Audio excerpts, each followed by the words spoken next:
Oi, gente, tudo bem? Aqui é o professor Rossoni e vamos fazer uma questão da UC sobre inorgânica. Sabe aquele receio só de pensar em ir ao consultório odontológico? Aquela sensação de pensar no barulho da broca? Pois bem, isso poderá estar perto de acabar. Muitos profissionais já vêm recorrendo a um analgésico que promete relaxar e tranquilizar até mesmo os pacientes mais ansiosos e aflitos. O analgésico, que é composto por uma mistura de óxido nitroso e gás oxigênio, só pode ser ministrado por profissionais treinados e autorizados pelo Conselho Federal de Odontologia, CFO. É por meio de duas válvulas que o profissional consegue regular a mistura dos gases, que chega até a máscara nasal, por onde o paciente inala o analgésico. Durante todo o atendimento, o paciente é monitorado pelo profissional habilitado. Explica Simone Matos, dentista da Well Clinic. Propaganda aí, gente, que isso? O gás, que tem efeito calmante, né? Tô precisando então. Controla a ansiedade e a apreensão do paciente com relação à dor. Ui. O uso analgésico pode, inclusive, acabar com o medo que geralmente crianças têm de consultórios odontológicos, levando em consideração que o paciente se mantém consciente e se movimentando normalmente durante todo o procedimento. Cara, não sei se isso é bom ou ruim, na verdade, né? Além disso, as chances de sedação profunda podem ser anuladas, uma vez que a mistura entre óxido nitroso e o gás oxigênio é seguramente balanceado. Sim, tudo na química é seguramente, né, controlado, balanceado. Não sei porque o pessoal se preocupa, né? Só às vezes que pode dar alguns errinhos. A contraindicação do método ocorre em casos pontuais, né, quando pode haver a potencialização de outras substâncias que os pacientes possam estar usando como anestésicos locais ou sedativos endovenosos, por exemplo, facilmente eliminado pelo organismo após cerca de 5 minutos do término da inalação. O paciente já terá perdido totalmente os efeitos do analgésico.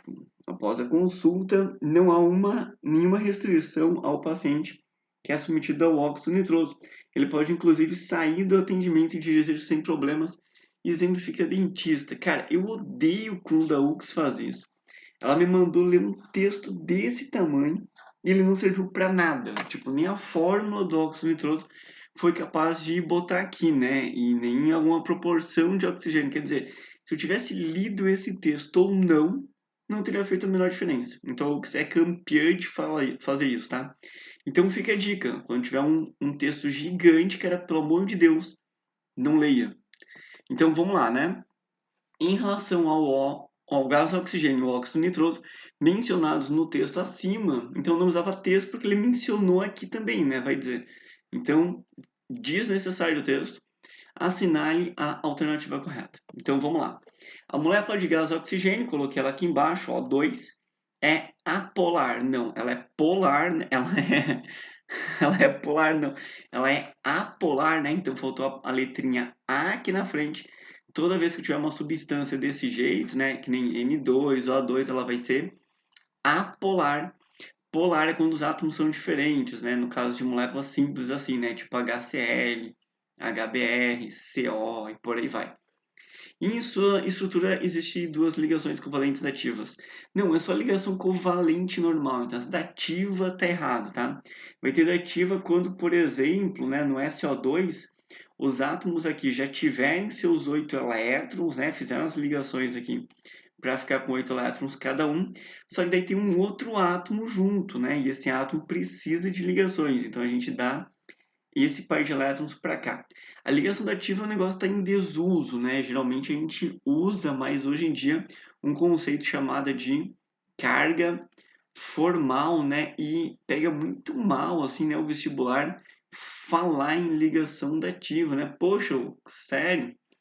Então, a dativa, né? A gente está trocando por carga formal. Carga formal, tu consegue explicar a maioria das moléculas, né? E não vão usar mais isso, né? Fica a dica aí para o pessoal que está fazendo a prova da UX também.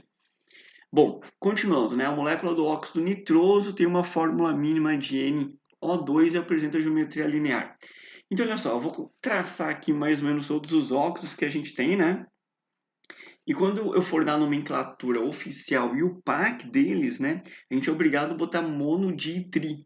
Por exemplo, esse cara aqui nós vamos chamar de monóxido de mononitrogênio. O único mono que a gente deixa subentendido, tá? Que é permitido isso, é no nitrogênio quando só tem um aqui. Isso vale para os outros óxidos com ametais, tá? Não é uma nomenclatura só de nitrogênio, vale para todos os outros. Já no oxigênio, que tu não pode deixar só óxido de nitrogênio, não tem que falar que é monóxido. Então, esse cara aqui vai ser o monóxido de dinitrogênio. Esse aqui vai ser o dióxido de mononitrogênio, sabendo que esse mono aqui pode deixar subentendido que eu vou entender que ele é o dióxido de nitrogênio, é o dióxido de mononitrogênio.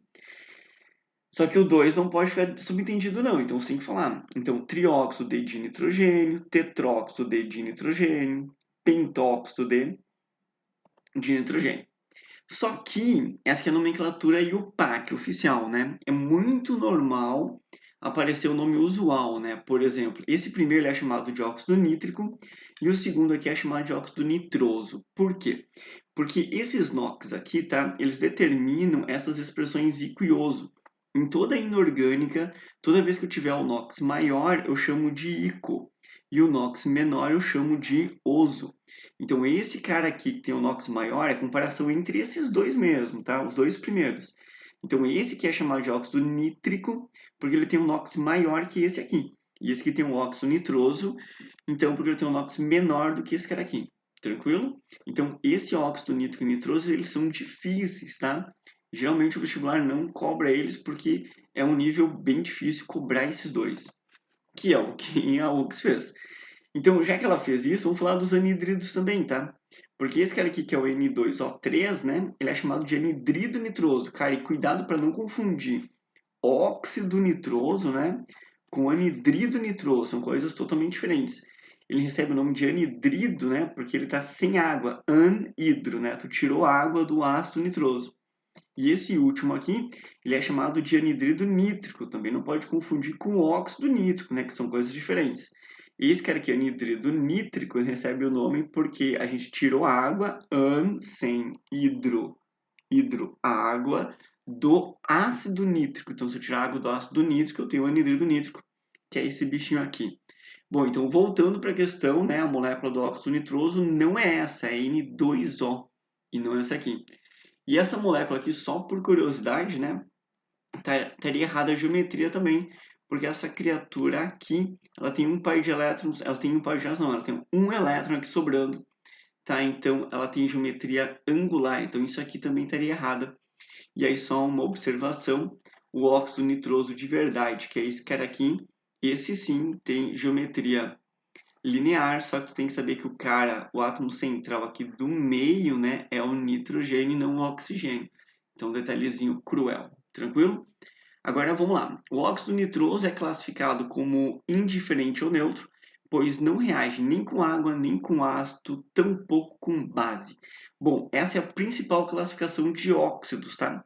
Então, os óxidos eles podem ser óxidos básicos, que é o grupo 1 e 2 da tabela periódica. Eles podem ser óxidos ácidos, que são os ametais, oxigênio, né? A única coisa que varia aqui, ó, né? Grupo 1 e 2, ametal. Então, se for ametal, é um óxido ácido. Só que os óxidos ácidos, né, tem 3 óxidos com ametais que são exceção, que é o conono. Eu falo com uma força no EN aqui justamente para destacar que tem 2 nitrogênios. Então, é conono, que é o CO, NO e N2O. São os únicos 3 óxidos neutros que existem. E o resto é óxido anfótero. Aí tu vai dizer assim, cara, como assim o resto, né? Ué, imagina uma tabela periódica, ó. Grupo 1 e 2, óxido básico. Ametais, que é essa galera aqui, óxido ácido. Aí tu não precisa ficar decorando, né? Os principais. E o resto aqui é óxido anfótero. Então essa galera, óxido de alumínio, óxido de zinco, óxido de níquel, de ferro, óxido anfótero, né? Só que tem um detalhezinho, né? Nesses ametais aqui, eles são óxidos anfóteros. Porém, existem 3 que são chamados de óxidos neutros, né? Que seria uma exceção desses. É assim que eu imagino a classificação de óxidos. Agora tem uma parte da reação que tu tem que saber que é bem fácil, tá? Ao meu ver. Tu tem que saber que ácido reage com base, né? E vice-versa. Então, se eu tiver um óxido básico, ele vai reagir com ácido. Se eu tiver um óxido ácido, ele reage com básico. E o óxido anfótero, né, por esse nome, né, tenta lembrar que anf quer dizer dois, que nem anfíbio, duas vidas, né? O anf quer dizer dois comportamentos. O óxido anfótero reage com ácido e com base. Já o óxido neutro ou indiferente, ele não reage com ninguém.